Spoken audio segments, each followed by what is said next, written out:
ጆከር እስር ቤት ገባ። ሰኒ ክብሩምን በጥፊ መታቸው። ኪራና ጽናት ተለያዩ። ናሆሜና ምሮ ሊጋቡ ነው። የናሆሜ የድሮ ፍቅረኛው ናሆሜ ልጅ አለው ከኔ ብላ ምሩን በድንጋይ ጭንቅላቷን ብላ ልትገላ ስትል የምሩ ሰራተኛ ደርሳ አዳነቻት። ሰኒ ለእህቷ ጆከር ታሰረ ብላ ስትነግራት እህቷ ለሰኒ በማዘን አረጋጋቻት። የሰኒ እህት በጣም የምታምር ደስ የምትል ለእህቷ የምታስብ ልጅ ናት። አሰላሙ አለይኩም ወራህመቱላሂ ወበረካቱ። ውድና የተከበራችሁ የብርሃን ሚዲያ ዩቲዩብ ተከታታዮች በሙሉ እንደናችሁ ነኝ። ብርሃን ሚዲያ ላይክ፣ ሼር፣ ሰብስክራይብ እያደረጋችሁ አበረታቱኝ። ጽናት ድራማ ክፍል 125ን ይዘንላችሁ ከች ብለናል። ቪዲዮ ላይክ እያደረጋችሁ ሀሳብ አስተያየታችሁን ኮሜንት ላይ መጻፍ እንዳትረሱ። ጽናት ድራማ እንግዲህ ብዙዎችን ግራ ያጋባው የጽናትና የኪራ ፍቅር ያለቀለት ይመስላል። ጽናት በቅናት የተነሳ ኪራ ጋራ የተጨቃጨቀች እንደነበረ እናውቃለን። ዛሬ ደግሞ ተራው የቅናቱ የኪራ ሆኖ ፂን በጥፊ ብሎ ማታ ከቤት አባረራት። ጽናት በነም እንኳን በኪራ ብትናደድም በትዳሯ ላይ ይኖራለሁኝ ብላ እያሰበች ኪራ ግን በትልቅ በትንሹ ባልባል እያጫወተው ነው። አረ በጣም ይገርማል። በደረቀ ሌሊት ጽናትን በጥፊ ብሎ ለምን ያባረራት ይመስላል እንዴ? በጣም ነው የሚከብደው። እሱ ያንን ሁሉ ጥፋት ሲያጠፋ ከአንድ አይሉ ሁለት ሚስቶችን ይዞ መጥቶ እቤት ድረስ እንደዚሁም ደግሞ አይተናል። በጣም አሰቃይታት ነበረ። እንግዲህ ጽዬን ፍቅረኛ ተብዬዋ የድሮ ፍቅረኛ ተብዬዋ ማለት ነው እንግዲህ በጣም አሰቃይታት ነበር። አብዳ ለራሱ ቤቷን መታ ሁሉ እሷን እስከ መንከባከብ ድረስ ደርሳ ነበረ። ኪራ ግን አንድ ስህተት አገኘሁኝ ብሎ ከጽናት በጥፊ እስከ ማለት ድረስ እና ቀለበቱን ካሁን በኋላ እንዳታደርጊ ብሎ ከእጃው አውጥቶ እስከሚጥልባት ድረስ እስከዚህ ደረጃ ጽናት ታግሳው ምርር ሲላት ከቤት በጨለማ በደረቀ ሌሊት ብር ብላ ጠፍታለች። ጽዬ ወደ የት ሄደሽ ነው? በቃሽ ተመለሽ ናፍቀሽና እንላለን። እንግዲህ ጽናት ጥፋቷ ምንድን ነው? ሳታስበው ባልታሰበ መንገድ ቀለበቷን ጥላ ከሌላ ሰው ጋራ ምግብ ቤት ተቀጣጥራ መሄዷ ይሄ አንድ ጥፋቷ ነው። ግን ደግሞ የሰው ልጅ ተሳሳች እንደመሆኑ መጠን ኪራ ያን ሁሉ ጥፋቱን አሳልፋለት እንዴት በአንድ ጥፋት እንደዚህ ሊያደርግ ይችላል የሚለው የኔ ሁልጊዜ ጥያቄ ነው። ኪራ ተስተካከል እባክህን፣ ወደ ራስ ተመለስ። አንድ ነገር ሲያገኝ ሄዶ ጭልጥ ያደርጋል። ለቤት ይመጣና ቁም ስቅላቸውን ያሳያቸዋል። ክብሩም በጣም ተቀይሯል። በሰኒ ፍቅር መጥፎ ሰው የሆነ ነው። ሰኒን ጥሏት ከጠፋ በኋላ ሰኒ ክብሩምን ጥላ ያገታትን ጆከርን አፍቅራው ጆከር ከብዙ አደጋ ስለጠበቃት አግብቷት ነበረ። ጆከር የሰው እጅ ለሰኒ ብሎ እስከ ማጥፋት ድረስ ቢደርስም እንኳን ክብሩም ደግሞ ነፍሰ ገዳይ ነው። ከዚህ ከሰው ማለያየትና የኔ ማድረግ አለብኝ ብሎ እየፎከረ ነበረ። ግን ደግሞ ሰኒ አልወደደችለትም። ኒና ጋራ ተባብለው ኒናና ክብሮም ባክሽ ጆከርን አጥምጅልኝና ሴቶች ይወዳል ብሏል። ጆከርን አጥምጅልኝና ቪዲዮ ቀርጸለት ሰኒ ላሳያት መጥፎ ሰው እንደሆነ ሰኒን አይጠቅማትም ሲላት እንግዲህ ጨብርዬም ማለት ነው ጨብርዬም ተስማምታ እሺ ብላ በሀሳቡ ከተስማማች በኋላ ያው የተደረገውን ጆከር ይነቃባቸዋል። ጆከር ክብሩምንናስ ማን ነበር ኒናና ክብሩም ሆነው እንግዲህ ጆከርን እየቀረጹት ነበር። ጆከር ግን ነቅቶባቸው ክብሩምን ናውጣ አይቻለሁ ምንድነው የምትቀርጸው ብሎ ካስፈራራው በኋላ ሌላንም አንቺ ግን ስለ ራስሽ እሸቢበት ምን አይነት ሴት ሆነሻል? ስለ ሰዎቹ ህይወት ዝም ብለሽ ጥልቅ እያልሽ አትግቢ እና ራስሽን ሁኚ፣ በሰው ትዕዛዝ አትመሪ ብሎ ተናዶ ጥሏት ይሄዳል። እንደዚሁም ደግሞ ኒና ክብሩም ሊገላት ነበረ።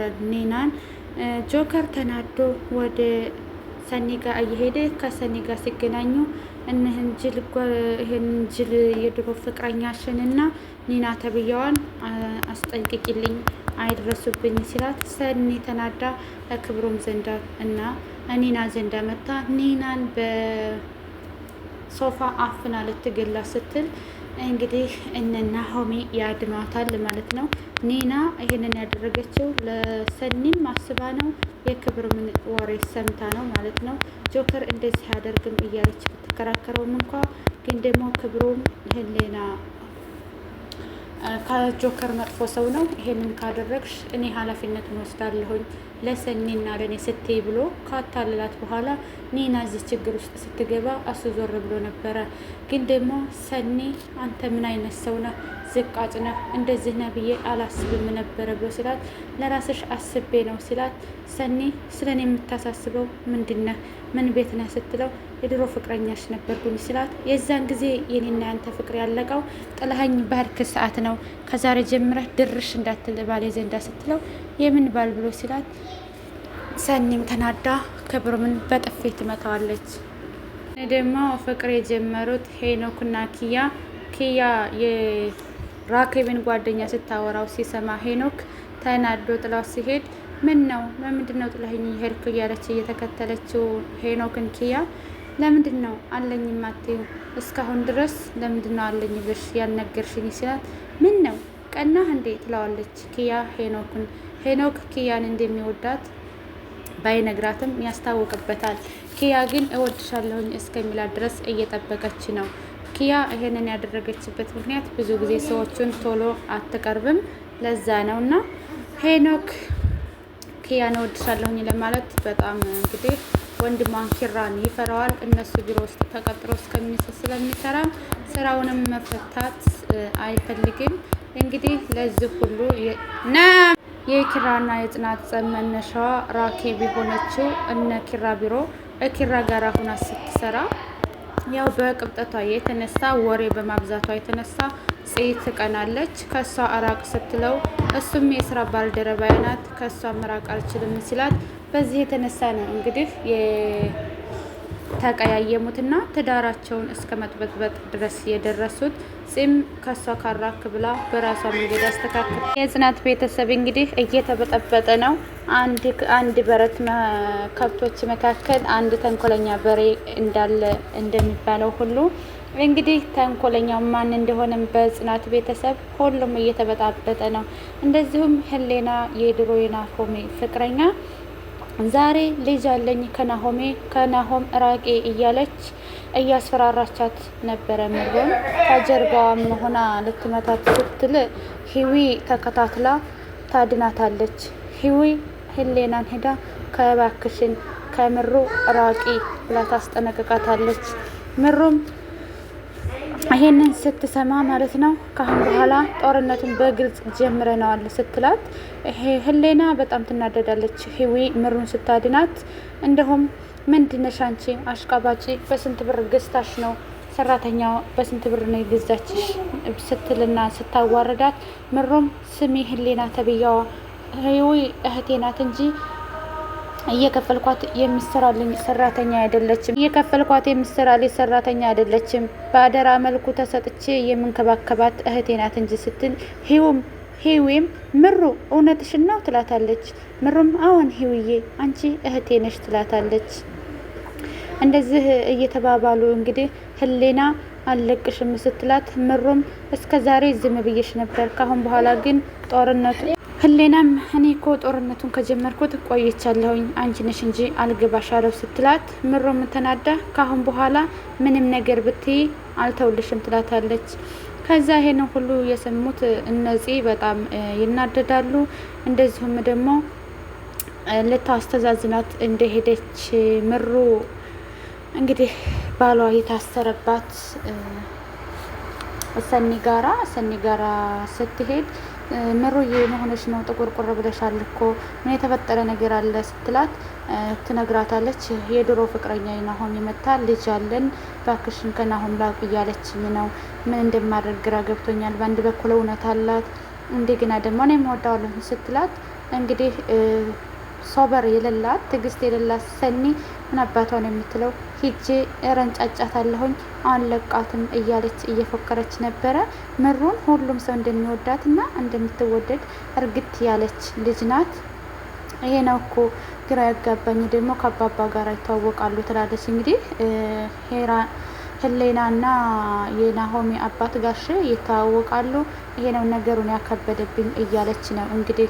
ናሆሜም የኔ ልጅ አይደለም እያለ ነው ትላታለች። እሺ ናሆም ጋር አወራችሁ? ናሆሜ ምን አለሽ ሲላት፣ እኔማ ይሄንኑ ብዬ ናሆሜን ደግሰህ አግባኝ ስለው እሺ ብሎኛል። ናሆም ግን የሚጠረጥረው ነገር አለ፣ ልጁ የኔ አይደለም እያለ ነው እያለች ነው እንግዲህ። ልጁ የናሆም ነው አይደለም የሚለውን በዲኤንኤ ምርመራ ያረጋግጡ ባይነኝ እና ሄራ ህሌና ተብዬዋ ማለት ነው ድሮ ናሆሜን ጥላውን ስትሄድ ናሆሜ ብዙ እንደተጎዳ እንደዚሁም ደግሞ ምሩ እንደጠገነችው እናውቃለን።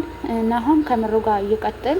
ህሌና ልጇን ከፈለገች ታሳድግ፣ ተቆራጭ ያድርግላት ለልጇ፣ አለበለዚያም ደግሞ ልጇን ለአባቷ ሰጥታ የራሷን ህይወት ትቀጥል ባይነኝ እኔ። ኪራና ጽናት ወደ ራሳቸው ተመለሱ። ጆከር እስር ቤት ሆኖ ለሰንዬ ሰፈነላት።